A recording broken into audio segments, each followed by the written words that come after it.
कञ्चनपुर काण्डमा संलग्न भएको आशंका गरिएका एक युवक काठमाडौँबाट पक्राउ। डीएनए परीक्षणका लागि नमुना सङ्कलन गरी प्रयोगशालामा पठाइयो। उत्पादन वृद्धि र न्यायोचित वितरणलाई केन्द्रमा राखेर कांग्रेसको आर्थिक नीति तयार। 2030 पछि पेट्रोलियमबाट चल्ने सवारी साधन पूर्ण बन्देज लगाइने। चरम आर्थिक सङ्कटबाट गुज्रिएको वायु सेवा निगमलाई कम्पनी मोडेलमा सञ्चालन गर्न सरकारले प्रक्रिया अघि बढायो। वाइड बडी विमान खरिदमा सरकार गैर जिम्मेवार भएको सांसदहरूको आरोप। अमेरिकासँग भएको व्यापार सम्बन्धी प्रतिबद्धता पूर्ण कार्यान्वयन हुने चीनको विश्वास र शहीद स्मारक के डिभिजन लिगमा मनाङको 100% नतिजा कायमै 3 स्टार र च्यासलाई पनि सफलता। नमस्कार, कान्तिपुर डायरीका साथमा रमेश र म पार्वता। समाचार अब विस्तारमा। कञ्चनपुरमा बालिकाको बलात्कारपछि हत्याकाण्डमा संलग्न रहेको आशंकामा प्रहरीको केन्द्रीय अनुसन्धान ब्युरो सीआईबीले एक युवकलाई काठमाडौँबाट पक्राउ गरेको छ। कञ्चनपुर घर भएका ती युवकको परिचय भने प्रहरीले गोप्य राखेको छ। बलात्कारपछि हत्या गरिएको अवस्थामा बालिकाको शव गत साउन 11 गते फेला परे लगतै उनी कञ्चनपुरमा नदेखिएको सीआईबीको दाबी छ। परिवारका सदस्यले युवक भारत गएको प्रहरीलाई बयान दिएका थिए। सीआईबीको टोलीले उनलाई हिजो साँझ काठमाडौँबाट पक्राउ गरेको हो। घटनामा युवकको भूमिका शङ्कास्पद देखिएको र उनी यसअघि पनि आपराधिक गतिविधिमा संलग्न रहेको अनुसन्धानमा खटिएको प्रहरीको दाबी छ। प्रहरी उच्च स्रोतका अनुसार ती युवकको डीएनए परीक्षणका लागि नमुना समेत सङ्कलन गरी विधि विज्ञान प्रयोगशालामा पठाइएको छ। यसअघि प्रहरीले दिलीप विष्ट, चक्रदेव बडु, निलम्बित एसपी दिलीराज विष्ट, उनका छोरा किरण र स्थानीय आयुष विष्ट सहित अन्य 4 जनाको नमुना परीक्षण गरेको थियो। तर बालिकाको भेजिनल स्वाबमा भेटिएको डीएनएसँग 9 जनाको नमुना मेल नखाएको रिपोर्ट आएपछि घटना थप पेचिलो बनेको हो। साउन 10 गते साथीको घरमा गएकी बालिका भोलिपल्ट भीमदत्त नगरपालिका 2 र 18 सीमामा रहेको उखुबारीमा मृत अवस्थामा भेटिएकी थिइन्।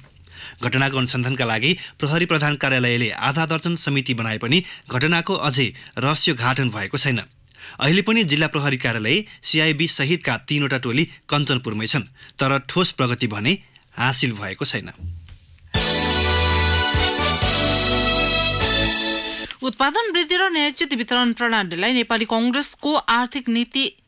कांग्रेसले आर्थिक नीति बनाउनु पर्ने आवाज पार्टीभित्र चर्को गरी उठेको छ। सहमहामन्त्री एवं आर्थिक समितिका संयोजक डाक्टर प्रकाश शरण महत संयोजकत्वको समितिले केन्द्रीय समितिमा पेश गरेको आर्थिक नीतिको मस्यौदामा उत्पादन वृद्धि र न्यायोचित वितरणमा जोड दिएको हो। सो आर्थिक नीति केन्द्रीय समितिबाट अनुमोदन भएपछि मङ्सिर 28 गते बस्ने महासमिति बैठकमा प्रस्तुत हुनेछ। एक रिपोर्ट। पार्टीका संस्थापक बीपी कोइरालाको लोकतान्त्रिक समाजवादी विचारलाई पछ्याउँदै कांग्रेसले उत्पादन वृद्धि र न्यायोचित वितरण प्रणालीमा जोड दिएर आर्थिक नीति अख्तियार गर्ने भएको छ। 2048 सालपछिको खुला अर्थनीति र निजीकरणमा जोड दिएको कांग्रेसले पछिल्लो समय भने उत्पादनमा पहुँच बढाएर बजारसम्मै कृषकको पहुँचमा जोड दिएको हो। आर्थिक नीति मस्यौदाका संयोजक डाक्टर प्रकाश शरण महत, कृषिमा अनुदानको नीतिलाई अब हामीले किसान केन्द्रित गर्ने, उत्पादनसँग जोड्ने र चाहिँ बिमा मार्फत त्यो उत्पादन सुनिश्चित गर्ने र सँगसँगै उत्पादकले जुन मूल्य पाउँछ र उपभोक्ताले चाहिँ तिर्नुपर्छ, त्यो बिचमा जुन ठुलो खाडल छ र बिचौलियाले फाइदा उठाउँछ, त्यसलाई कम गर्नको लागि यो बजार सहकारीलाई चाहिँ प्रोत्साहन गर्ने र सँगसँगै सरकारले न्यूनतम मूल्य तोक दिन्छ। कांग्रेसले कृषिजन्य र औद्योगिक क्षेत्रमा पनि संरक्षणको नीति दिएको छ। कृषिजन्य वस्तुको आयातमा बढी भन्सार लगाएर निर्यात प्रोत्साहन गर्ने उसको नीतिमा उल्लेख छ। औद्योगिक उत्पादन बढाएर रोजगारी सृजना गर्ने भनिएको छ। उच्च आर्थिक वृद्धि हासिल गर्न धार्मिक पर्यटनको अवधारणा समावेश गरिएको संयोजक महतले बताउनु भयो। हिन्दू र बौद्ध धर्मस्थल नेपालमा छन्, त्यसकारण चाहिँ हिन्दू र बौद्ध धर्मको महत्त्वपूर्ण धार्मिक गन्तव्य सृजनाको रूपमा नेपाललाई विकसित गर्ने र सस्तो टुरिज्म होइन, बढी पैसा तिर्ने टुरिज्म आकर्षित गर्ने नीति हामीले ल्याउने कुराहरू चाहिँ हामीले गरेका छौँ। पछिल्लो समय चरम व्यापार घाटा रोक्नलाई विद्युत विकासलाई प्राथमिकतामा राखेर कांग्रेसले 2030 सालपछि पेट्रोलियम पदार्थमा आधारित सवारीमा पूर्ण बन्देज लगाउने उल्लेख गरेको छ। ऊर्जा क्षेत्रमा विदेशी लगानी आकर्षित गरी घर घरमा समेत विद्युतको उपभोग बढाउने नीति कांग्रेसले अख्तियार गरेको छ। पुनः महत, पेट्रोलियम पदार्थ ठुलो आयात छ, त्यसलाई रोक्नको लागि विद्युतमा लगानी बढिरहेछ, उत्पादन पनि अब बढ्छ। त्यसको उपयोग देशभित्रै गरेर यो कुकिङ ग्यास र चाहिँ यातायातमा पनि बिजुली प्रयोग गर्ने र 2030बाट चाहिँ यो सार्वजनिक यातायात सबै यातायातमा चाहिँ बढ्ता रोक्ने। पार्टीले लिएको उदारीकरणको नीतिले निजी क्षेत्र फस्टाएको, आर्थिक गतिविधि बढेको दाबी गरेको कांग्रेसले वर्तमान सरकारको नीतिका कारण वैदेशिक लगानी प्रभावित भएको ठहर गरेको छ। वैदेशिक लगानी 75% घटेको, आन्तरिक पुँजी समेत पलायन हुँदै गरेको आरोप कांग्रेसले लगाएको छ। भूमिमा आधारित अर्थतन्त्र र जोताहाको हक स्थापित गर्ने बीपीको समाजवादको सिद्धान्त बोकेको कांग्रेसले 2048 सालपछि ल्याएको उदारीकरणको नीति सीमित वर्गको पहुँच केन्द्रित भएको भन्दै आलोचनाको शिकार बन्यो। कांग्रेसले पुनः एकपटक उत्पादकत्व वृद्धि र बजारसम्मै कृषकको पहुँच र न्यायोचित वितरण प्रणालीलाई अख्तियार गरेको छ। रेडियो कान्तिपुरका लागि अनिल परियार। संस्कृति, पर्यटन तथा नागरिक उड्डयन मन्त्री रविन्द्र अधिकारीले नेपाल वायुसेवा निगमलाई कम्पनी मोडेलमा सञ्चालन गर्ने प्रक्रिया अघि बढाइएको बताउनु भएको छ। प्रतिनिधि सभाको सार्वजनिक लेखा समितिको आजको बैठकमा मन्त्री अधिकारीले संस्थालाई कम्पनी मोडलमा लैजान प्रक्रिया सुरु भइसकेको जानकारी गराउनुभयो। संस्थालाई कम्पनीमा रूपान्तरण गर्नुअघि सम्पत्ति मूल्याङ्कन गर्नुपर्ने भन्दै त्यसका लागि मन्त्रालयले निर्णय गरिसकेको उहाँले बताउनुभयो। संस्थाको सम्पत्ति मूल्याङ्कन गरिसकेपछि शेयर संरचनाबारे निर्धारण गरिने मन्त्री अधिकारीले उल्लेख गर्नुभयो। वायुसेवा चरम आर्थिक सङ्कटबाट गुज्रिएपछि सरकारले कम्पनी मोडलमा जाने र साझेदार ल्याउने प्रक्रिया अघि बढाएको हो। रणनीतिक साझेदार खोजेर निगमलाई बलियो संस्थाको रूपमा विकास गर्न ढिलाइ गर्न नहुने पनि मन्त्री अधिकारीले बताउनुभयो। बैठकमा सांसदहरूले निगमको वाइड बडी खरिद प्रक्रियाबारे स्पष्ट धारणा नल्याएको भन्दै सरकारको आलोचना गरेका छन्। समिति सदस्य हृदय त्रिपाठीले पर्यटन मन्त्रालय र मन्त्री नै संवेदनशील विषयमा गम्भीर नभएको आरोप लगाउनुभयो। सांसद प्रेम आलेले बिचौलिया मार्फत जहाज खरिद गर्नुको कारणबारे प्रश्न गर्नुभयो। अर्का सांसद तेजुलाल चौधरीले वाइड बडी अनियमिततामा मन्त्रालय र निगमको मिलेमतो रहेको आरोप लगाउनुभयो। सांसदले उठाएको प्रश्नमा मन्त्री अधिकारीले जहाज खरिद प्रक्रियाको वास्तविकताबारे अध्ययन गरिरहेको जवाफ दिनुभएको थियो। स्थानीय तहमा आवश्यक संरचना अभावमा महत्वपूर्ण जिम्मेवारी केन्द्र आफैले सञ्चालन गरेको केन्द्र सरकारले दावी गरेको छ। सिंहदरबारमा आज बसेको राष्ट्रिय सभाको राष्ट्रिय सरोकार तथा समन्वय समितिको बैठकमा अर्थमन्त्री युवराज खतिवड़ाले संरचना अभावमा आयोजना अलपत्र पर्ने भएकाले जिम्मेवारी केन्द्रबाटै सञ्चालन गरेको बताउनुभयो। उहाँले तीनै तहमा स्रोत बाँडेपछि आयोजना पनि बाँडिने भएकाले संरचना तय भएपछि मात्र जिम्मेवारी स्थानीय तहलाई हस्तान्तरण गर्ने बताउनुभयो। अहिले संहिता कार्यान्वयनको पहिलो वर्ष भएकाले स्थानीय तह, प्रदेश र केन्द्रबीच स्रोत साधन परिचालन, कर र अधिकार क्षेत्रको विषयमा स्पष्ट हुन समय लागेको मन्त्री खतिवड़ाको भनाइ थियो। यस्तै संघीय मामिला तथा सामान्य प्रशासन मन्त्री लालबाबु पण्डितले आगामी पुष मसान्तसम्म कर्मचारी समायोजनको विषय टुङ्ग्याउने गरी सरकारले काम गरिरहेको बताउनुभयो। उहाँले कर्मचारी समायोजन सम्बन्धी ऐन मन्त्री परिषदमा छलफलका लागि रहेको बताउनुभयो। सरकारले खटाएको ठाउँमा नजाने कर्मचारीलाई बिदाईका लागि कुनै विशेष व्यवस्था नगरिने पनि मन्त्री पण्डितले समितिलाई जानकारी गराउनुभयो। प्रदेश लोकसेवा आयोग गठन नभएसम्मका लागि प्रदेश र स्थानीय तहमा केन्द्र सरकारले नै कर्मचारी खटाउने उहाँको भनाइ थियो। कानून, न्याय तथा संसदीय मामिला मन्त्री भानुभक्त ढकालले साझा सूचीमा रहेका कानून, संविधानको धारा 304 बमोजिमका कानून र संक्रमणकालीन न्यायको विषय टुङ्ग्याउन सरकार लागि परेको बताउनुभयो। संहिता कार्यान्वयन सम्बन्धी कानून बनाउन ढिला भएको स्वीकार गर्दै उहाँले प्रदेश र स्थानीय तहलाई अधिकार दिन केन्द्र सरकारले कुनै कन्जुसाइ नगर्ने बताउनुभयो। समिति सदस्यले पनि संविधानसँग बाझिएका कानून संशोधन, साझा सूचीको कानून निर्माण, स्थानीय तहलाई अधिकार हस्तान्तरण गर्ने विषय र कर्मचारी समायोजनको विषयमा प्रश्न उठाएका थिए। कान्तिपुर डायरीमा अब ब्रेकको पालो। अब बाँकी प्रसङ्ग। संसदीय सुनवाई समितिले विभिन्न 4 मूलका लागि प्रस्तावित राजदूतको सुनवाईका लागि आगामी आइतबार बोलाएको छ। सिंहदरबारमा आज बसेको समितिको बैठकले 4 जना प्रस्तावित राजदूतलाई सुनवाईका लागि आइतबार 11:30 बजे बोलाउने निर्णय गरेको हो। त्यसअघि आगामी शुक्रबार दिउँसो उजुरीकर्तासँग छलफल गर्ने समिति सभापति लक्ष्मणलाल कर्णले जानकारी दिनुभयो। व्यक्ति विरुद्ध नभई राजदूत चयन प्रक्रिया लगायत सैद्धान्तिक विषयमा एउटा उजुरी परेको समिति सचिवालयले जनाएको छ। उजुरीकर्तासँग छलफल गर्नुअघि पूर्व राजदूतका अनुभवका विषयमा छलफल हुने कर्णले बताउनुभयो। छलफलका लागि पूर्व राजदूतहरू पुष्करमान सिंह राजभण्डारी, रामभक्त पीबी ठाकुर, प्रहलाद प्रसाई, रुद्रकुमार नेपाल र निरञ्जन मानसिंह बस्नेतलाई बोलाउने समितिले जनाएको छ। सरकारले राजदूतमा भारतका लागि नीलाम्बर आचार्य, मलेसियाका लागि उदयराज पाण्डे, इजरायलका लागि अन्जान साके र युएईका लागि कृष्णप्रसाद ढकालको नाम सिफारिस गरेको छ। प्रस्तावित राजदूतको संसदीय सुनवाई सकिएपछि सरकारको सिफारिसमा राष्ट्रपतिले नियुक्त गर्ने संवैधानिक व्यवस्था छ।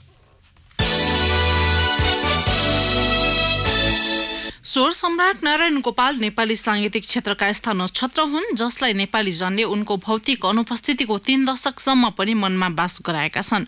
विक्रम सम्वत 1996 मा काठमाडौँको किलागलमा जन्मिएका नारायण गोपालको 2047 साल मङ्सिर 19 गते निधन भएको थियो। नेपाली आधुनिक संगीतका धरोहर नारायण गोपाललाई उनका प्रशंसकहरूले मात्र होइन, अग्रज, अनुज र समकालीनले समेत उत्तिकै सम्झिन्छन्।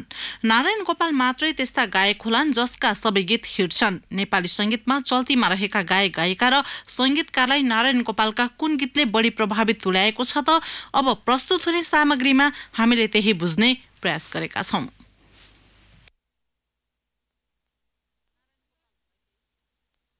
स्वर सम्राट नारायण गोपालका कालजयी गीतहरू सुनेर हुर्किएको पुस्ता अहिले आफै डाँडामाथिको घाम भइसकेको छ। तर भौतिक रूपमा उपस्थित नभए पनि नारायण गोपालको स्वर माधुर्यले नयाँ पुस्ता पनि उत्तिकै प्रभावित छ। सबको मन तरङ्गित तुल्याउने मखमली आवाजका धनी नारायण गोपालले आफू स्वर सम्राट हुनुको प्रमाण देह त्याग गरेको झण्डै 3 दशकपछि प्रस्तुत गरिरहेका छन्। नेपाली संगीतका धरोहर उनी माया गर्नेहरूका गीत गाउने ढुकढुकी नै हुन्। नारायण गोपालका गीत कुनै न कुनै समय नगुनगुनाउने नेपाली जन सायदै होलान्। संगीत कर्ममा लागेकाहरूले उनको कदर गर्न जान्नै पर्ने भन्दै संगीतकार राजु सिंह नारायण गोपाल स्मृति दिवसका दिन उनैको गीत यसरी अर्पण गर्छन्।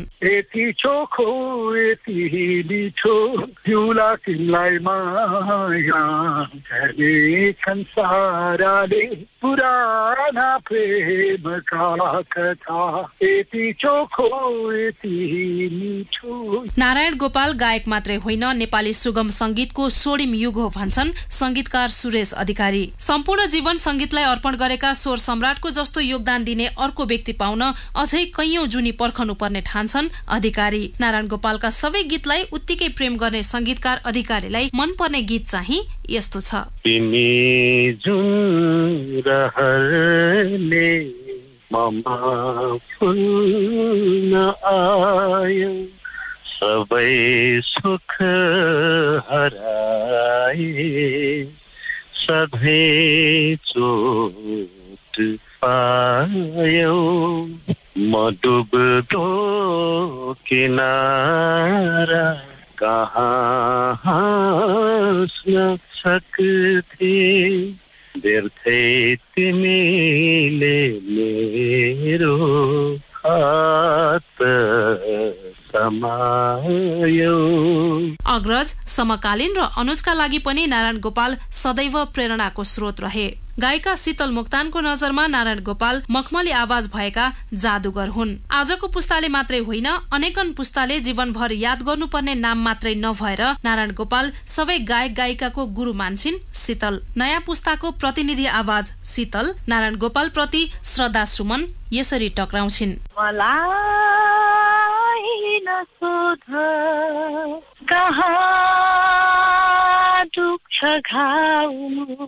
म जे छु ठिकै छु मिठो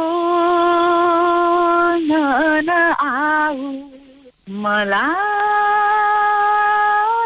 नसोध कहाँ दुख्छ घाउ। हरेक शब्दमा जीवनको भाव र संगीतका लहरमा शाश्वत सत्यको अनुभूति खोज्ने नेपाली सांगीतिक क्षेत्रका नक्षत्रका रूपमा नारायण गोपाल सदैव सम्झने नाम हो। किनभने जसरी अन्तर्राष्ट्रिय स्तरमा लुम्बिनी र सगरमाथाले नेपालको परिचय बोकेको छ, त्यसरी नै संसारभर छरिएका नेपालीहरूमाझ नारायण गोपाल सांस्कृतिक एकताको प्रतीक बनेका छन्। रेडियो कान्तिपुरका लागि शर्मिला खनाल। मानव तस्करीमा संलग्न रहेको आरोप लागेका अस्ट्रेलियाका लागि नेपाली राजदूत लक्की शेर्पाबारे छानबिन गर्न प्रतिपक्षी नेपाली कांग्रेसले सरकारसँग माग गरेको छ। प्रवक्ता विश्वप्रकाश शर्माले आज एक विज्ञप्ति जारी गरेर राजदूत शेर्पाका गतिविधिबारे एक सातादेखि प्रश्न उठे पनि सरकारले आवश्यक अनुसन्धान नथाल्नु दुःखद भएको उल्लेख गर्नुभयो। सिङ्गो राष्ट्र र राष्ट्रकै छविको प्रतिनिधित्व गर्ने गरिमामय जिम्मेवारी बोकेका राजदूतका बारेमा उठेको प्रश्न उप आवश्यक छानबिनका लागि तत्काल परराष्ट्र मन्त्रालयमा उपस्थित गराउन र दोषी ठहरिए बर्खास्त गर्ने कदम चाल्न समेत कांग्रेसले सरकारको ध्यानाकर्षण गराएको छ। नेपाल राष्ट्रिय पुस्तकालयले त्रिभुवन विश्वविद्यालयलाई जग्गा खाली गर्न आगामी पुस दोस्रो सातासम्मको समयसीमा दिएको छ। भोग अधिकार सकिएपछि पनि फिर्ता नगरेको भन्दै त्रिवेलाई जग्गा खाली गर्न सो समयसीमा दिएको हो। काठमाडौँ नगरपालिका वडा नम्बर 21 स्थित जमलको 7 रोपनी 15 आना 3 पैसा 3 दाम क्षेत्रफलको जग्गालाई त्रिवेले 2032 साल चैत 23 गतेदेखि उपभोग गर्दै आएको थियो। भूकम्पले भौतिक संरचनामा क्षति पुगेपछि सो स्थानमा त्रिवेले शैक्षिक कार्यक्रम बन्द गरेको थियो। राष्ट्रिय पुस्तकालय रहेको ललितपुरको हरिहर भवन समेत क्षतिग्रस्त बनेपछि नयाँ भवन स्थल अध्ययनका लागि शिक्षा विज्ञान तथा प्रविधि मन्त्रालयको योजना महाशाखाका तत्कालीन प्रमुख वैकुण्ठ अर्यालको संयोजकत्वमा गठित समितिले जमलको जग्गा उपयुक्त भएको प्रतिवेदन सरकारलाई बुझाएको थियो। गत वर्षको कार्तिक 21 गते सो जग्गामा त्रिवेको भोग अधिकार सकिएको थियो। गत असोज 28 गते मन्त्री परिषदको बैठकले जमलको जग्गामा राष्ट्रिय पुस्तकालय बनाउने निर्णय गरेको थियो।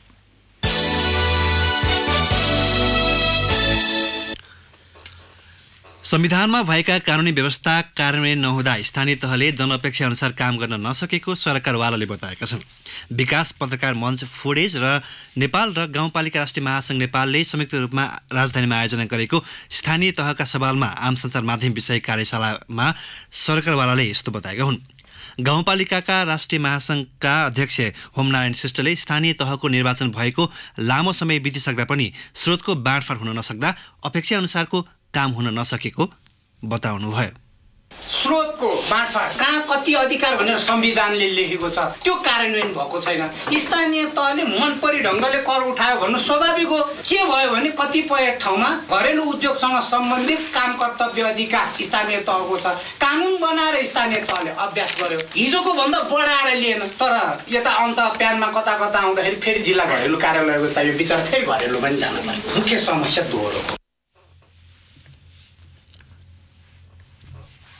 श्रेष्ठले 6 महिनाभित्र कर्मचारी समायोजन गर्ने व्यवस्था भए पनि अझै कार्यान्वयन नभएको गुनासो गर्दै आवश्यक कानुन नबन्दा समस्या भएको बताउनुभयो। कर्मचारी समायोजन 6 महिनाभित्र गर्नुपर्ने संवैधानिक व्यवस्था छ।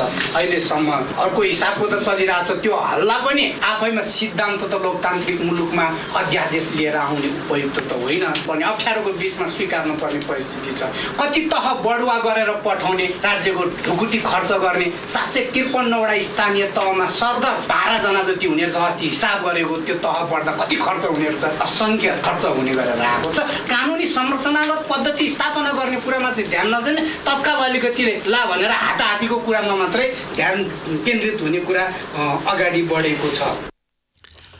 संविधान र कानुन बमोजिम स्थानीय तहमा हस्तान्तरण हुनुपर्ने जिल्लास्थित विषयगत कार्यालय समेत अझै सञ्चालन हुन सकेको छैन।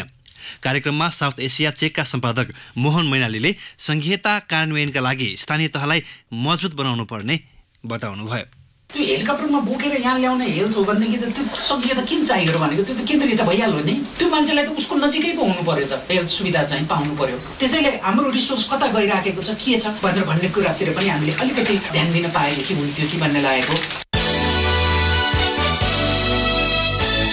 कान्तिपुर डायरीमा अब गोर्खा डायरीको पालो।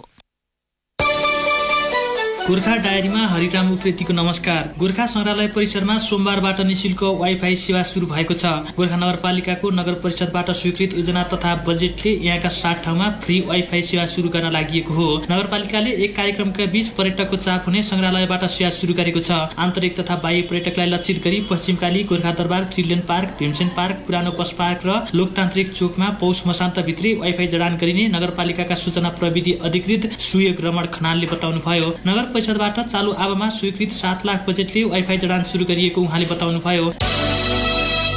तिब्बतको सिमाना लार्के जोड्ने सडकको ट्र्याक खोल्ने जिम्मा पाएको नेपाली सेनाले कामलाई तीव्रता दिएको छ। हाल 20 किलोमिटर क्षेत्रमा काम भइरहेको नेपाली सेनाका मेजर निशान्त छेत्रीले बताउनुभयो। बेनीघाट लार्के सडक खण्ड अन्तर्गत हावाडाँडाबाट काम सुरु गरेको सेनाले दोभानसम्मको क्षेत्रमा ट्र्याक खोल्नका लागि 7 खण्डमा काम गरिरहेको छ। लाकुबेसी, न्याउली, खानीबेसी, माछाखोला, खोर्लाबेसी, तातोपानी हुँदै दोभानसम्मको क्षेत्रमा काम भइरहेको उहाँले बताउनुभयो। चालु आर्थिक वर्ष यारु बगरसम्म ट्र्याक खोल्ने लक्ष्य सेनाले लिएको छ। ट्र्याक खोल्न प्रोकसम्मको करिब 45 किलोमिटर क्षेत्रमा सर्वेको काम पनि सकिएको छेत्रीले बताउनुभयो।